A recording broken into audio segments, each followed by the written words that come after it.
Welcome to yo-yo TV విజేత.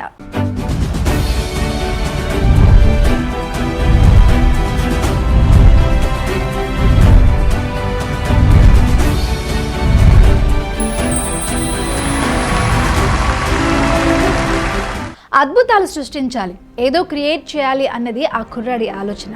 కార్పెంటర్గా పనిచేస్తూనే తండ్రిని ఒప్పించి చదువు కొనసాగించాడు. కుటుంబానికి బాసటగా ఉంటూ క్రియేటివ్ సైడ్ వెళ్లాలన్న తన ఆలోచనకు అనుగుణంగా కెరియర్ను మలుచుకున్నాడు.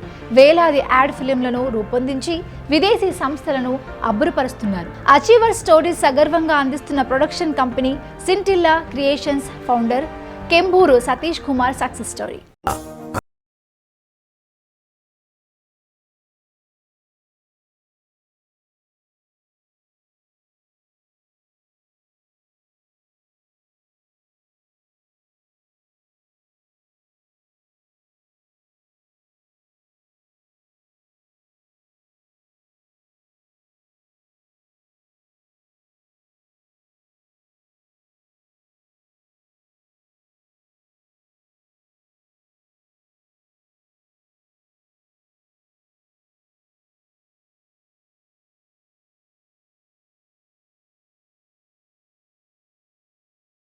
కార్పొరేట్ ప్రజెంటేషన్లు, graphic walkthroughs, FM radio ads తయారు చేయడంలో మంచి నైపుణ్యం ఉన్న క్రియేటివ్ టీం ఉన్నారు.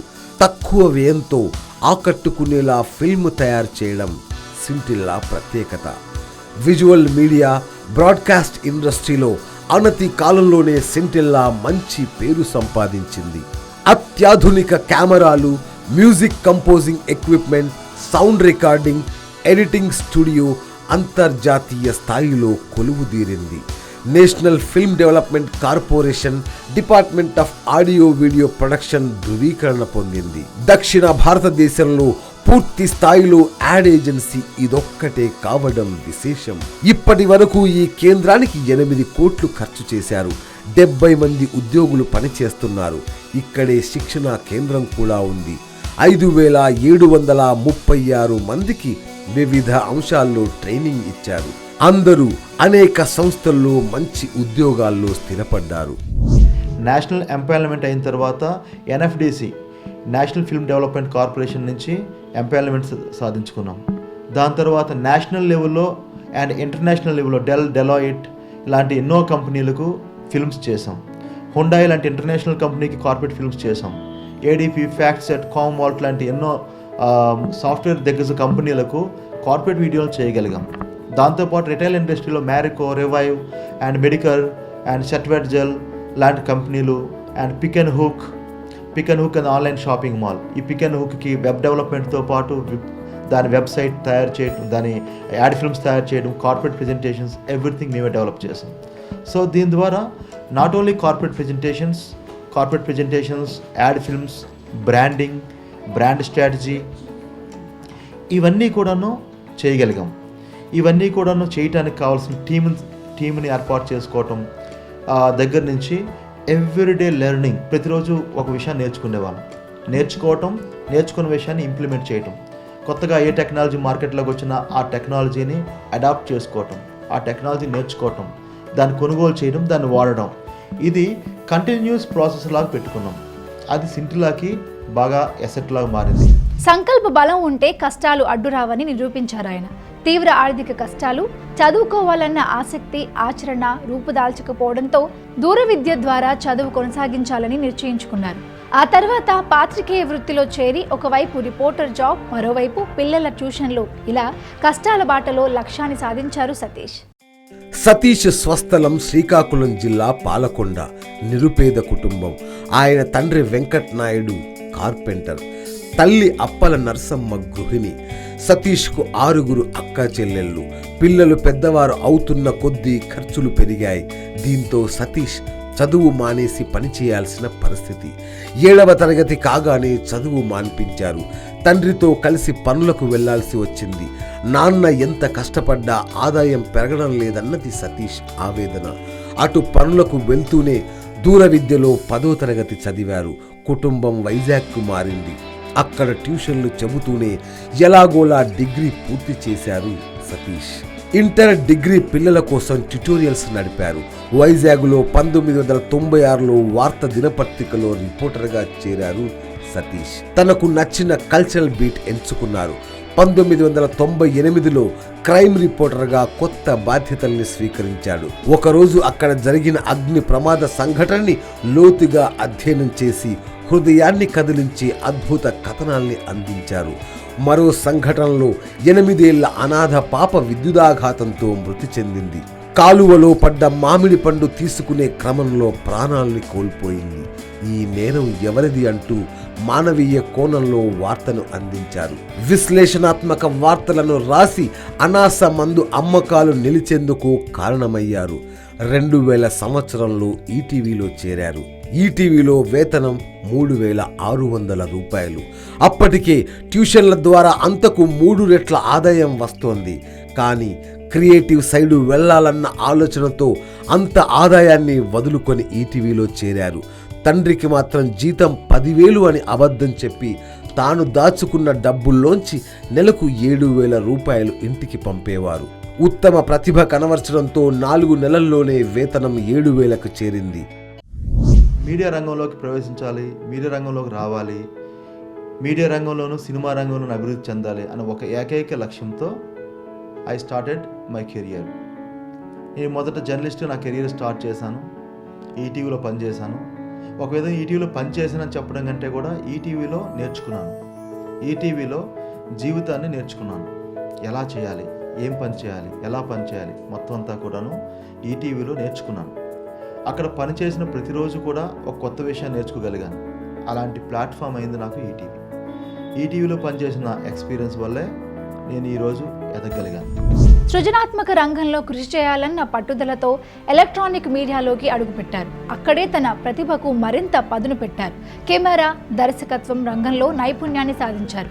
అప్పట్లో ఈటీవీలో ప్రసారమయ్యే నేరాలు ఘోరాలు లాంటి కార్యక్రమానికి దర్శకత్వం వహించి పేరు తెచ్చుకున్నారు. కష్ట నష్టాలను ఎదుర్కొంటూ ప్రయాణం ప్రారంభించిన సతీష్ క్రమంగా భారీ సంస్థను ఏర్పాటు చేసే స్థాయికి ఎదిగారు. తనలోని సృజనకు మరింత మెరుగులద్ది దానికి సాంకేతికతను జోడించి తనదైన మార్కుతో యాడ్ రంగంలో అద్భుతాలు సృష్టిస్తున్నారు సతీష్. రోజు రోజుకు మారుతున్న సాంకేతికతను దృష్టిలో ఉంచుకుని ముందడుగు వేస్తున్నారు. ఈటీవీలో అప్పట్లో ప్రాచుర్యం పొందిన నేరాలు ఘోరాలు కార్యక్రమానికి ప్రోగ్రాం డైరెక్టర్గా వ్యవహరించారు. ఆ కార్యక్రమం ఎంత సంచలన విజయం సాధించిందో మీకు తెలుసు. ఈటీవీలోనే ప్రోగ్రామింగ్, దర్శకత్వం, ఎడిటింగ్, మ్యూజిక్, కెమెరా విభాగాల్లో నైపుణ్యాన్ని సాధించారు. అలా హ్యాపీగా సక్సెస్ఫుల్గా సాగుతున్న జీవితంలో అనుకోని కుదుపు. తన ప్రేమైక జీవిత భాగస్వామి కవితకు అనారోగ్యం. చాలా డబ్బు కావాలి. సంస్థ నుంచి కొంత లోన్ తీసుకున్న అవసరాలు తీరలేదు. బయట కూడా అప్పు చేయాల్సి వచ్చింది. అప్పుడే అనిపించింది స్వయం శక్తిని నమ్ముకోవాలని, సొంత కాళ్లపై నిలబడాలని. అలా అంకురించింది ఇప్పటి ఈ సెంటిల్లా. లైఫ్లో ఎవ్రీథింగ్ స్మూత్గా వెళ్తున్న టైంలో మనకి ఎప్పుడు ఏమీ అనిపించదండి. కాకపోతే మనకి ఎప్పుడైతే మన అవసరానికి మించిన కష్టం అనేది వస్తుందో అప్పుడే మనకి లైఫ్లో మనం ఏంటి అనేది ప్రూవ్ చేసుకోవాల్సిన టైం అనేది మనకి దగ్గరకు వస్తుంది. అలాగే మా లైఫ్లో కూడా వీవర్ హ్యాపీ. యాక్చువల్లీ మేము జాబ్ చేస్తుండే వాళ్ళం, ఎవ్రీథింగ్ హ్యాపీగా ఉండేవాళ్ళం. కాకపోతే నా హెల్త్ ఇష్యూస్ అనే మేజర్ పాయింట్ మీద మా లైఫ్ టర్న్ అయిందండి. ఒకానొక టైంలో నా హెల్త్కి కావాల్సిన ఎక్స్పెండిచర్ ఏదైతే ఉందో అది మా పాకెట్ నుంచి పెట్టుకోలేని పరిస్థితిలో మేము లైఫ్ని ఈ విధంగా మార్చుకోవాల్సి వచ్చింది. కాకపోతే ఈ జర్నీలో ప్రతి ఒక్కరు మాకు హెల్ప్ చేశారు. మేము ఇలా స్టార్ట్ చేయాలి అనే ఆలోచన కూడా మాకు భయం అనిపించింది, ఎస్పెషల్లీ నాకు. ఎందుకంటే ఫ్యామిలీ అన్నప్పుడు మనకు సో మెనీ బాధ్యతలు ఉంటాయి. ఇంకా ఓన్లీ వైఫ్ అండ్ చిల్డ్రన్ కాదండి, అటువైపు పేరెంట్స్ కానివ్వండి, ఇంకా సిస్టర్స్, ఎవ్రీథింగ్ మన బాధ్యత ఉంటుంది. ఈటీవీ ఏమిచ్చింది అంటే అంతులేని ఆత్మవిశ్వాసం, బతకగలను అనే నమ్మకం ఇచ్చింది. అదీగాక ఈటీవీ సతీష్ అనే ఓ చిరునామా ఇచ్చింది. అంతకంటే ఏం కావాలి నా మాతృ సంస్థ నుంచి అంటూ గర్వంగా చెబుతారు సతీష్. ఇప్పటికీ ఆయన ఇంట్లో, ఆఫీసులో ఈటీవీ చైర్మన్ రామోజీరావుతో దిగిన ఫోటో ఉంటుంది. కష్ట సమయాల్లో సక్సెస్ఫుల్గా ముందుకు సాగడానికి అది ఆయనకు కావలసినంత ఎనర్జీ ఇస్తూ ఉంటుంది.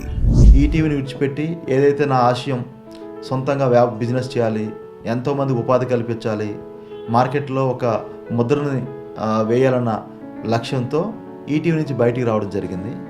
ఈటీవీ నుంచి బయటకు వచ్చిన తర్వాత అందరికీ ఆశలు ఉండడం సహజం. ఆశలు ఉంటాయి, బిజినెస్ చేయాలి, పైకి ఎదగాలన్న కోరిక అందరికీ ఉంటుంది. కానీ ఆ కోరికను సాఫల్యం చేసుకోవడానికి ఎలాంటి ప్రాబ్లమ్స్ ఎదుర్కోవాలో వాటన్నింటికీ మొదటగానే మెంటల్గా ప్రిపేర్ అయ్యాం. ఎలా అంటే జాబ్లో ఉండడం అనేది సెక్యూరిటీ. సో ఆ సెక్యూరిటీ నుంచి ఒక ఇన్సెక్యూరిటీ లైఫ్కి ట్రావెల్ చేయబోతున్నాం. అప్పుడు వచ్చే ప్రాబ్లమ్స్కి మనం మెంటలీ ఫిజికల్లీ ముందుగానే ప్రిపేర్ అవ్వాల్సి ఉంటుంది. అలా ప్రిపేర్ అయ్యాం. పిఎఫ్ ద్వారా వచ్చిన మొత్తంతో ఓ స్టూడియోను ప్రారంభించారు. కవిత సోదరి స్వాతి ఒక కెమెరాను బహుమతిగా ఇవ్వాలని భావించారు. కెమెరాకు బదులుగా కంప్యూటర్ కావాలని సతీష్ అడిగారు. అలా ఒక కంప్యూటర్తో స్టూడియో మొదలైంది. 108 కోసం ఓ ఫిల్ము రూపొందించారు. అది బాగా నచ్చడంతో సత్యం రామలింగరాజు మరో 3 ప్రాజెక్టులు అప్పగించారు. అలా అప్పటి నుంచి వెనక్కి చూడలేదు అని జ్ఞాపకాల్ని నెమరు వేసుకున్నారు. ఇన్వెస్ట్ చేసి చిన్నగా స్టూడియోని ప్రారంభించాం. ఆ స్టూడియోలో ఒక 2 ఎంప్లాయీస్ ఉండేవాళ్ళు. Within short span, within 3 years of స్పాన్లో ఆ ఎంప్లాయీస్ 10 మంది అయ్యారు. 10 మందితో పాటు వ్యవస్థ పెరిగింది, కెమెరాలు పెరిగాయి, ఓన్గా డబ్బింగ్ స్టూడియో వచ్చింది, ఓన్గా మ్యూజిక్, ఓన్గానే ఎవ్రీథింగ్. ఒక 3 ఎడిట్ షూట్లతో చిన్నగా ఒక వ్యాపారం మొదలైంది. అక్కడి నుంచి వెనుతిరగలేదు. అదే ఆసక్తితో ఇప్పుడు మార్కెట్లోకి అత్యాధునిక కెమెరా ఏది వచ్చినా కొనేస్తారు. 30కి పైగా కెమెరాలు ఇప్పుడు కొలువుదీరాయి. వీటిలో 2.5 కోట్ల ఖరీదైన యారీ అలెక్సా ఒకటి. వీటిని అద్దెకు ఇచ్చేందుకు కెమెరా ఆన్ రెంటల్.comను ప్రారంభించారు. మొబైల్ యాప్స్, వెబ్ డెవలప్మెంట్ కార్యకలాపాల కోసం డిజిటల్ ఐకామ్ పేరుతో మరో కంపెనీని స్థాపించారు. ర్యాగింగ్ నిరోధానికి ఉపయోగపడే యాంటీ ర్యాగ్ యాప్ని కూడా అభివృద్ధి చేశారు. క్రియేటివ్ బీజాలు చిన్నప్పటి నుంచే సతీష్కు అలవడ్డాయి. 11 ఏళ్ల వయసున్నప్పుడే కథలు రాయడం అలవాటు. ఓ చిన్న గదిలో తెరకట్టి చిన్నపాటి థియేటర్ ఏర్పాటు చేశారు. సినిమా ఫిల్ములు సేకరించి ఓ కథ రూపొందించి ప్రదర్శించేవారు. తొలిసారి 20 రూపాయలు సంపాదించారు. అలా పిల్లలను చేరదీసి సొంతంగా రాసిన కథలు చెప్పేవాడు. స్నేహితుల దగ్గర నుంచి కెమెరా తెచ్చుకొని ఫోటోలు తీసేవాడు. నేను నా కష్టాల నుంచి నేర్చుకున్న సిద్ధాంతం ఒకటే: ఇచ్చిన మాట మీద నిలబడడం, కష్టపడడం అండ్ క్వాలిటీని నమ్ముకోవడం. ఈ 3 సిద్ధాంతాలు ఎవరైతే నమ్ముకుంటారో సక్సెస్ ఎవరికైనా సాధ్యమవుతుంది. ఈ సక్సెస్ స్టోరీలో నాకు ఇంటర్వ్యూ తీసుకున్నందుకు గాను యోయో టీవీకి ధన్యవాదాలు. నచ్చినట్లయితే లైక్ చేయండి, షేర్ చేయండి అండ్ సబ్స్క్రైబ్ చేయండి.